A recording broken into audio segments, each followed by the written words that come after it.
നമസ്കാരം. കൊട്ടാരക്കര മീഡിയയിലേക്ക് സ്വാഗതം. താമരശ്ശേരിയിൽ അമീബിക് മസ്തിഷ്കജ്വരം ബാധിച്ച് മരിച്ച 9 വയസ്സുകാരി അനയയുടെ സഹോദരനും രോഗം സ്ഥിരീകരിച്ചു. 7 വയസ്സുകാരനായ സഹോദരന് ഇന്ന് നടത്തിയ പരിശോധനയിലാണ് രോഗം സ്ഥിരീകരിച്ചത്. കുട്ടിക്ക് ചികിത്സ ആരംഭിച്ചതായും ആരോഗ്യനില തൃപ്തികരമാണെന്നും ആശുപത്രി അധികൃതർ അറിയിച്ചു. വീടിന് സമീപത്തെ കുളത്തിൽ കുട്ടിയും കുളിച്ചിരുന്നു. ഇതോടെ കോഴിക്കോട് മെഡിക്കൽ കോളേജിൽ അമീബിക് മസ്തിഷ്കജ്വരം സ്ഥിരീകരിച്ച് ചികിത്സയിൽ കഴിയുന്നവരുടെ എണ്ണം 4 ആയി. മലപ്പുറം ചെനക്കലങ്ങാടി സ്വദേശിയായ 11കാരിക്ക് ഇന്നലെ രോഗം സ്ഥിരീകരിച്ചിരുന്നു. പനി ബാധിച്ച് ഇന്നലെ കോഴിക്കോട് മെഡിക്കൽ കോളേജിൽ ചികിത്സ തേടിയ 11കാരിക്കാണ് മൈക്രോബയോളജി ലാബിൽ നടത്തിയ സ്രവ പരിശോധനയിൽ രോഗം സ്ഥിരീകരിച്ചത്. മലപ്പുറം ചെനക്കലങ്ങാടി സ്വദേശിനിയായ കുട്ടിക്ക് രോഗം പിടിപെടാൻ കാരണമായ ജലസ്രോതസ് കണ്ടെത്താൻ ആരോഗ്യവകുപ്പ് പരിശോധന ആരംഭിച്ചിട്ടുണ്ട്.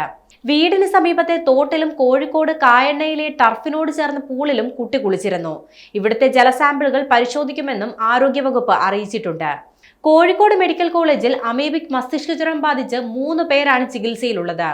രോഗം സ്ഥിരീകരിച്ച ഓമശ്ശേരി സ്വദേശിയായ 3 മാസം പ്രായമായ കുഞ്ഞ് ഗുരുതരാവസ്ഥയിൽ വെന്റിലേറ്ററിലാണുള്ളത്. അന്നശ്ശേരി സ്വദേശിയായ 49കാരന്റെ ആരോഗ്യസ്ഥിതിയിലും മാറ്റമില്ല. താമരശ്ശേരിയിൽ അമീബിക് മസ്തിഷ്കജ്വരം ബാധിച്ച് മരിച്ച 4ാം ക്ലാസ്സുകാരി അനയയുടെ വീട്ടിലും സമീപ പ്രദേശങ്ങളിലും കോഴിക്കോട് മെഡിക്കൽ കോളേജിലെ കമ്മ്യൂണിറ്റി മെഡിസിൻ വിഭാഗം പരിശോധന നടത്തി.